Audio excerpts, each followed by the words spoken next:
Iraq economic news and points to ponder Sunday morning, October 19, 25. Listen to the full version on the official dinarreport.com blog and become our supporter on Patreon. From Washington. A new banking and economic reform package for Iraq. Energy and Business Iraq Banks repairs the 18th of October 2025 Shafaq News.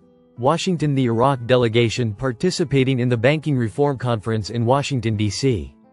on the sidelines of the International Monetary Fund and World Bank meetings, announced a new package of banking and economic reforms on Saturday aimed at strengthening the stability of the financial system and attracting investment. The government has implemented a series of steps as part of the economic and financial reform program. Most notably the implementation of comprehensive strategic banking reforms in cooperation with the Central Bank of Iraq and international consulting firms, as well as the preparation of a 3-year budget for the first time in Iraq's history to ensure stable financial planning that attracts investment, said Salah Mahmoud Salman, an advisor to the Iraqi Prime Minister, according to a statement received by Shafaq News Agency. He added that, automating the customs system through the implementation of the United Nations ASYCUDA program has led to a significant increase in customs and tax revenues. The restructuring of government banks, Rafadain, Rashid, industrial, and agricultural, and increased their operational efficiency, as well as the expansion of electronic payment systems and increased financial inclusion from less than 10% to more than 40% within 2 years. Salman continued, support programs have been launched for small and medium-sized enterprises to create job opportunities and stimulate the local economy, noting that these steps represent a pivotal stage in the economic reform process, and that the government will continue to support the development of the banking sector in cooperation with international institutions. Prior to this, the Central Bank of Iraq announced new instructions to all authorized banks in the country regarding money transfers and customs clearance procedures related to the requirements for the approval of special commercial invoices, with the aim of curbing currency smuggling. This measure comes as part of the efforts of the Central Bank of Iraq and government agencies to develop the financial and administrative environment and improve the level of oversight and compliance with international standards in foreign trade. Washington listens to Baghdad. Ambitious financial reforms seek credible implementation and institutional change. Economy, special files yesterday, 1492. Is the world convinced? Baghdad today. Baghdad this week. The Iraqi delegation participated in a banking reform conference held in Washington on the sidelines of the IMF and World Bank meetings. The event is a practical test of Baghdad's ability to present a realistic picture of the results of its economic program. The Iraqi delegation, which included a number of advisors and financial officials, sought to highlight the reform steps achieved over the past 2 years as indicators of the country's transition from crisis management to building a modern economic system. Advisor to the Prime Minister, Salah Mahmoud Salman, who presented Iraq's paper at the conference, outlined a series of measures he described as a pivotal stage in the path of economic and financial reform. He explained that the government is implementing a strategic banking reform package in cooperation with the Central Bank and international consulting firms, focusing on restructuring government banks, expanding financial inclusion, and automating the customs and tax system.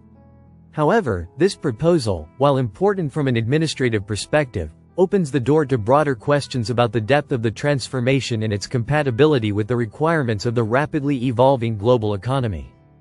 Reform in a financial environment like Iraq, where structural challenges intersect with political constraints, is measured not so much by the number of projects as by the state's ability to change the behavior of the financial system itself. Indicators of reform, but to what extent? The government says the preparation of a 3-year budget represents a qualitative shift in financial planning, an unprecedented step in the modern history of Iraq. However, financial economists point out that the success of this model depends on the availability of accurate data and stable monetary policy, 2 conditions that still face challenges in a financial environment that relies on oil revenues for more than 90% of the country's GDP. Institutional economists believe that budget stability does not necessarily mean stable growth, as volatility in oil prices and weak economic diversification make any long-term planning vulnerable to disruption in the event of a global crisis or a decline in demand for crude oil. In contrast, the Prime Minister's advisor points out that the government has been able to increase customs and tax revenues by automating the customs system using the unapproved ASYCUDA program, which reflects the beginning of bridging the gap between the formal and parallel economies. However, economic researchers believe that the success of this step requires an effective regulatory system and a flexible administrative structure, as technology alone is not sufficient to change work culture or reduce administrative corruption, which is one of the most prominent obstacles to financial reform in Iraq.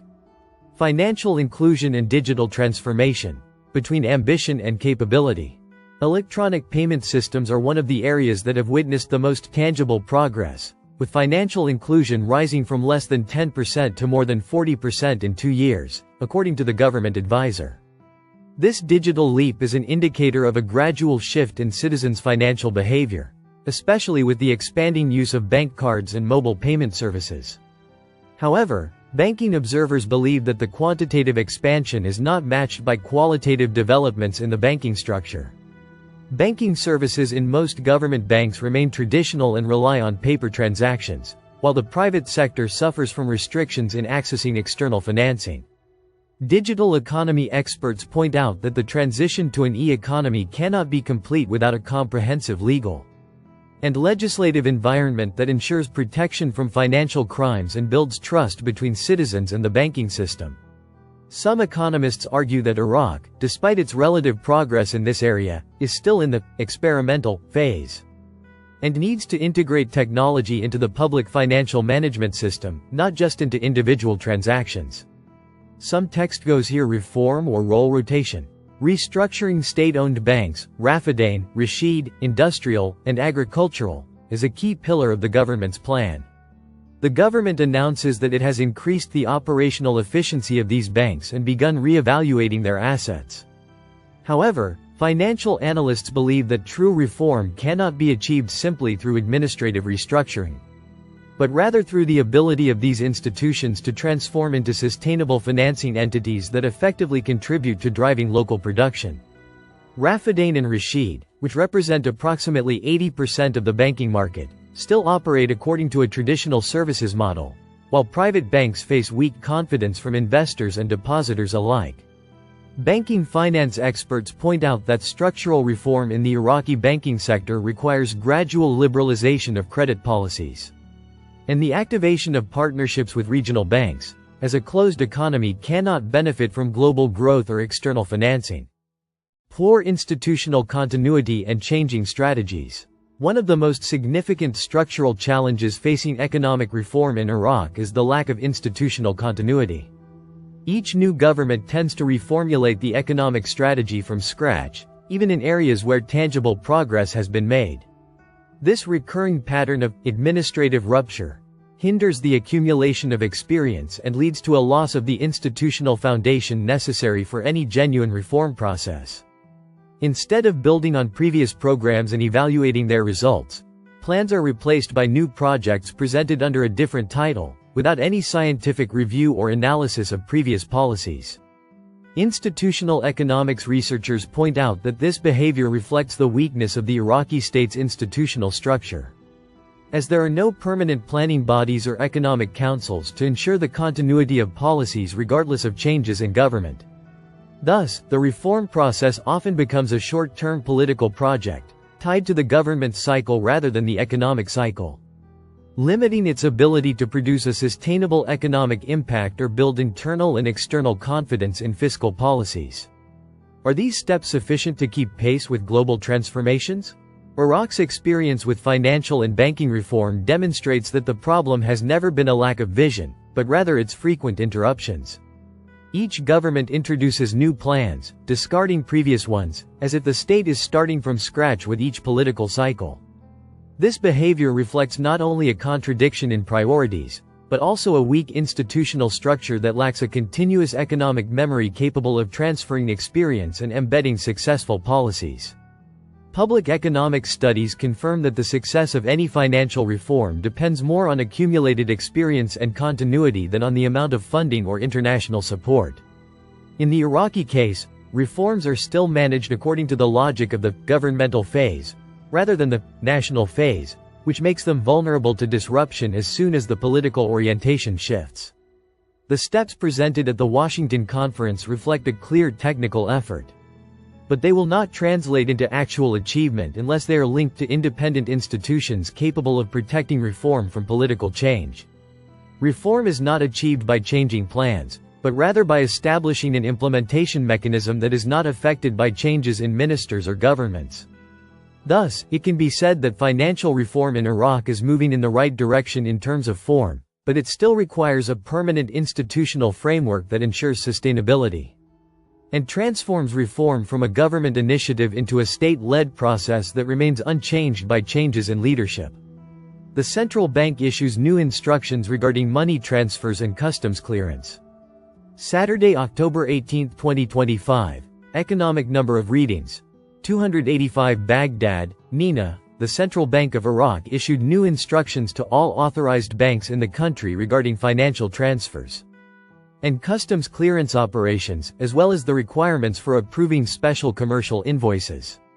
According to a document issued by the central bank, it has decided to include a set of basic information in commercial invoices, including shipping and payment terms, invoice value and currency, the Global Harmonized System of Customs (GHS) code, in addition to the importer and exporter addresses.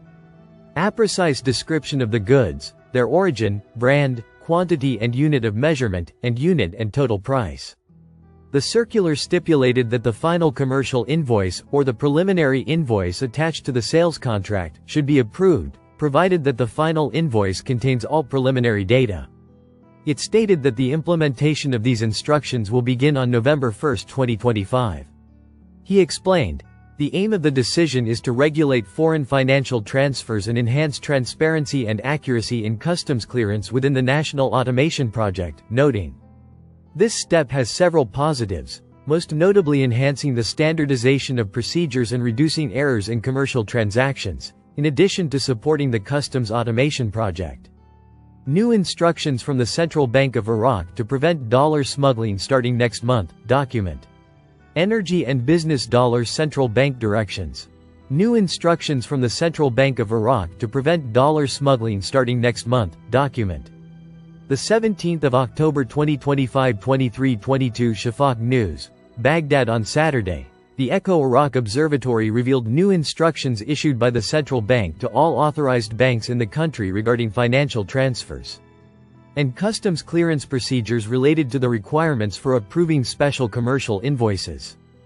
The observatory said in a statement received by Shafaq News Agency, the central bank, in Circular No. 9 April 267, dated October 15, 2025, decided to include in commercial invoices a set of basic information, including shipping and payment terms, value and invoice currency, and the Global Harmonized System of Classification and Labeling of Goods, GHS, code, adding, as well as the addresses of the importer and destination, an accurate description of the goods, their origin, their trademark, quantity and unit of measurement, and the unit and total price.